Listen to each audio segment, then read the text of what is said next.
Assalamualaikum warahmatullahi wabarakatuh. Halo guys, perkenalkan nama saya Nani Prawati. Di sini saya akan menjelaskan tentang fikih mawaris. Nah, pertama-tama saya akan menjelaskan apa sih fikih mawaris. Nah, fikih mawaris biasanya juga bisa disebut dengan ilmu faraid. Itu secara etimologi, lafaz faraid adalah bentuk jamak dari faridah, yaitu sesuatu yang diwajibkan, diambil dari kata al-fardu, kewajiban.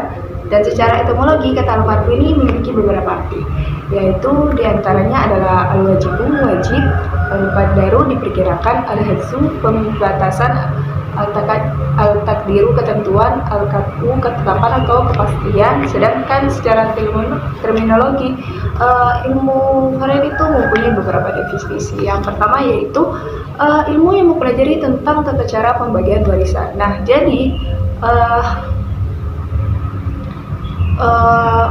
ilmu faraid ini akan mempelajari tentang bagaimana mempelajari tentang pembagian harta warisan tersebut, dan juga siapa saja yang berhak mendapatkan warisan tersebut.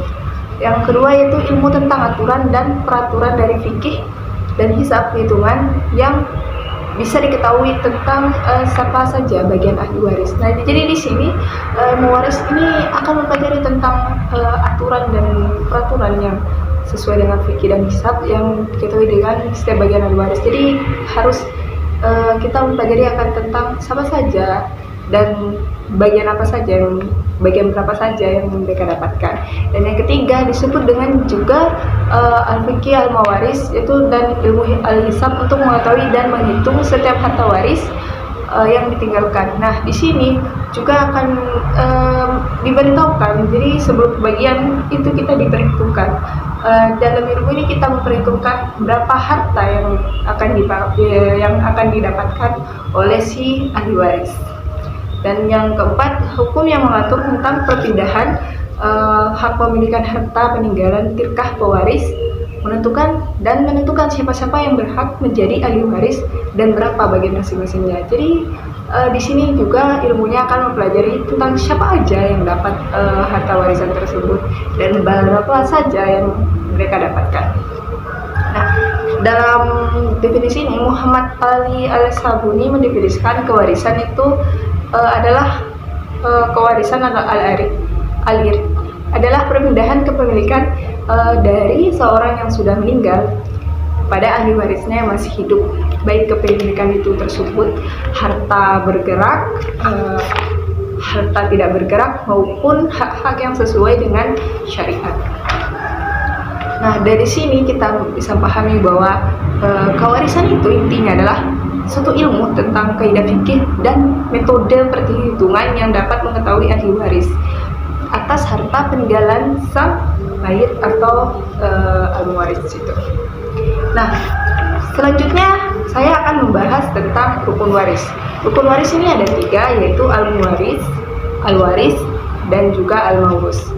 Yang dimana al-muwaris ini adalah rukun pertama yaitu adanya al-muwaris. Al-muwaris itu apa? Adalah orang yang telah meninggal, orang yang telah meninggalkan hartanya. Jadi orang tersebut setelah meninggal dan intinya orang tersebut adalah orang yang meninggal. Berarti ada orang yang meninggal yang akan memberikan hartanya kepada sang ahli waris. Yang kedua itu al-waris. Apa al-waris? Nah, al-muwaris ini adalah orang yang telah meninggal yang akan meninggalkan hartanya. Nah, al-waris ini adalah ahli warisnya, ahli waris dari sang al-muwaris. Yang ketiga itu yaitu al-mawrus, yaitu harta peninggalan. Tentunya harus ada harta yang harus dibagikan ahli waris. Maka dari itu 3 rukun tersebut adalah orang yang telah meninggalkan hartanya, dan yang kedua adalah ahli warisnya, dan yang ketiga tentunya hartanya. Yang ketiga yaitu syarat waris. Ada berapa saja syarat waris? Syarat waris itu ada 3, yaitu meninggalnya pewaris baik secara hakiki, hukmi, dan takdiri. Jadi adanya pewaris itu harus meninggal gitu. Jadi syaratnya sang orang yang akan mewariskan itu adalah harus meninggal. Jadi kalau tidak meninggal belum termasuk ke syarat waris. Yang kedua, hidupnya ahli waris pada saat pewaris meninggal dunia baik secara hakiki ataupun hukmi. Jadi ketika sang ahli waris ini meninggal, harus adanya ahli waris untuk menerima sang harta dari ahli waris tersebut. Yang ketiga yaitu mengetahui sebab penerima warisan atau mengetahui hubungan antara pewaris dan ahli warisnya, atau mengetahui seluk-beluk pembagian harta warisan. Nah, jadi di sini kita harus mengetahui bahwa ahli waris ini siapa, hubungannya sama ahli waris ini apa gitu. Ahli waris ini siapa gitu sama si pewaris tersebut. Kita harus mengetahui seluk-beluknya. Apakah dia seorang saudaranya kah? Apakah dia seorang anaknya atau bapaknya? Nah, terus kita harus mengetahui seluk-beluk pembagian harta warisannya. Seperti itu di syarat waris. Yang keempat yaitu penyebab memperoleh warisan. Nah, penyebab memperoleh warisan ini yang pertama yaitu kekeluargaan. Tentunya pewaris pastinya harus memberikan hartanya kepada keluarganya. Itu yang utama.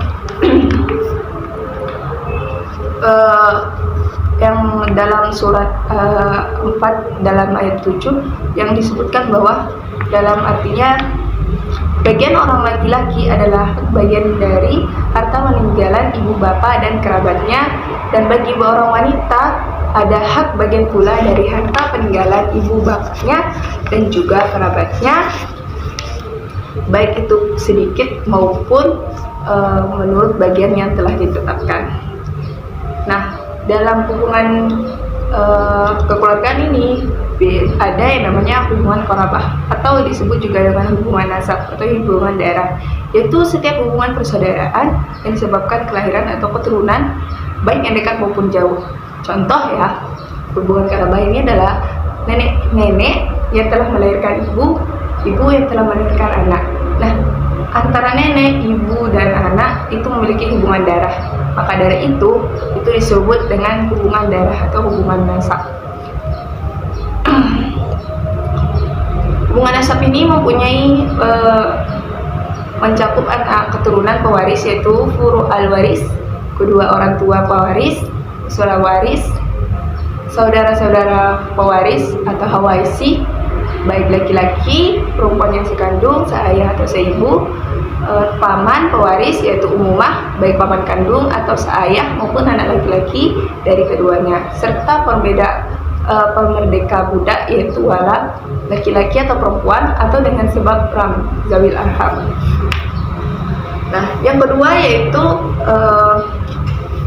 sebab dia memperoleh harta warisan yaitu pernikahan atau perkawinan dengan menggunakan akad sah, merupakan sebab untuk saling mewarisi antara suami istri meskipun keduanya belum sempat melakukan hubungan badan dan berkhawat tinggal berdua.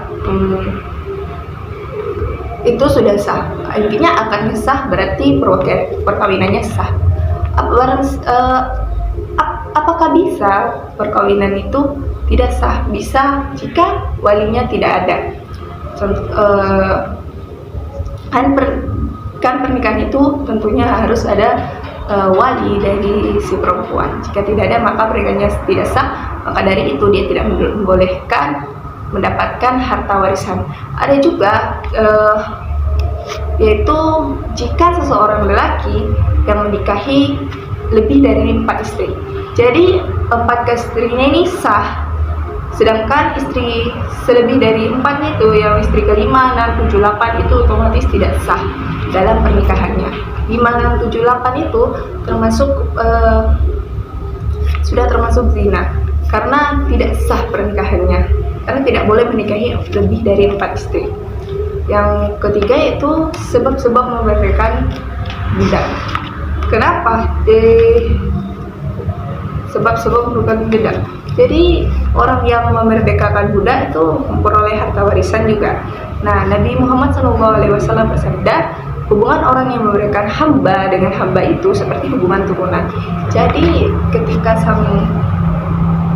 sang budak gitu ya mendapatkan harta warisan ataupun dia meninggal dan mempunyai harta warisan, maka orang yang memerdekakan budak tersebut memperoleh harta warisan dari warisan yang telah diturunkan olehnya si budak tersebut. Hubungan Islam, Nabi Muhammad Sallallahu Alaihi Wasallam pernah bersabda, saya menjadi waris orang yang tidak mempunyai ahli waris. Nah, di sini maksudnya adalah ketika seseorang itu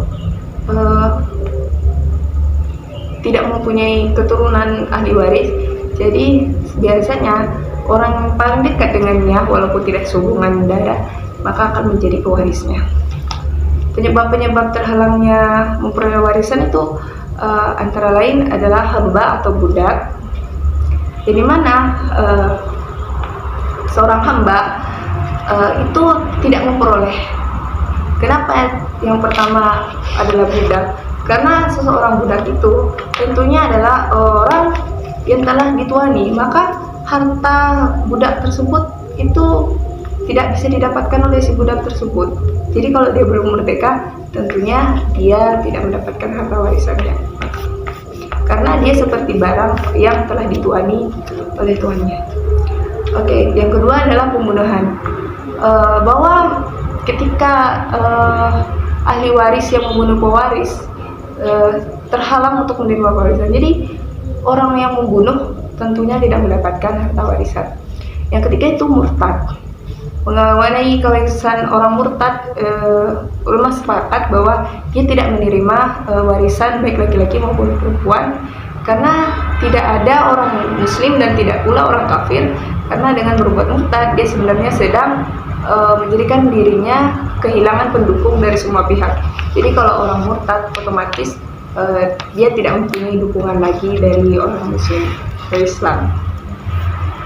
Yaitu perbedaan agama. Nah, yang tadi murtad keluar dari agama, nah tentunya yang keempat dengan perbedaan agama. Jadi jika sang pewaris sama ahli waris itu berbeda agama, tentunya dia tidak boleh mendapatkan harta warisannya itu. Nah, yang kedua yaitu ahli waris. Ahli waris itu ada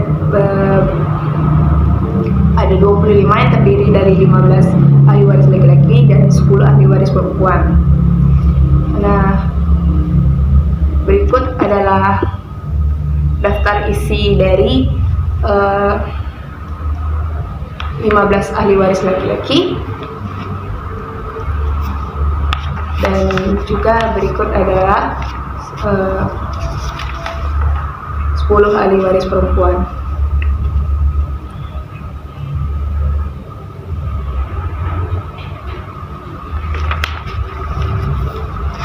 Nah, bagian-bagian yang sudah ditentukan itu tersebut, bagian-bagian untuk pembagian harta itu ada 6 macam, yaitu bagian setengah yaitu al-nith, bagian sepertiga al-thuluth, bagian seperempat al-rubu', bagian seperenam al-sudus, dan juga bagian seperdelapan tumun, bagian 2/3 itu tulutani.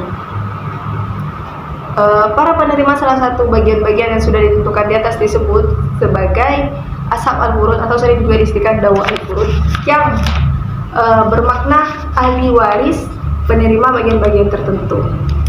Posisi ahli kelompok ini rata-rata ditempati oleh kalangan ahli waris perempuan, meskipun juga ada sebagian yang laki-laki. Agar lebih sistematis mengenai siapa saja ahli waris yang termasuk kelompok dawa al-furud, akan dirinci semuanya sesuai dengan bagian-bagian sudah ditentukan, yaitu para ahli waris penerima 1/2 bagian, yaitu ada 5 orang, yaitu anak perempuan jika seorang, cucu perempuan garis laki-laki jika seorang dan tidak bersama anak perempuan, suami jika tidak anak, yang keempat saudara perempuan sekandung jika seorang, yang kelima saudara perempuan sebapak jika seorang setunggal. Para ahli waris menerima bagian sepertiga, yaitu ibu jika pewaris tidak mempunyai anak ataupun cucu, tidak bersama 2 atau lebih saudara laki-laki atau perempuan. Yang kedua yaitu saudara seibu laki-laki atau perempuan atau kedua-duanya. Yang ketiga, kakek jika bersama seorang saudara atau lebih. Yang ketiga, para ahli waris penerima bagian seperempat, yaitu suami jika ada anak. Jadi kalau ada suaminya,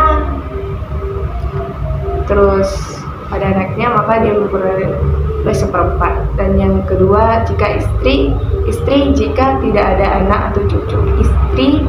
Istrinya kalau nggak punya anak ataupun cucu, maka dia memperoleh seperempat. Para ahli waris penerima bagian seperenam itu bapak jika ada anak atau cucu garis laki-laki, kakek jika ada anak atau garis cucu dari laki-laki. Yang ketiga itu ibu jika ada anak atau dua saudara laki-laki atau perempuan atau lebih. Yang keempat, nenek garis ibu. Yang kelima, nenek garis bapak. Yang keenam, cucu perempuan jika bersama anak perempuan. Yang ketujuh, saudara perempuan sebapak jika bersama saudara perempuan sekandung.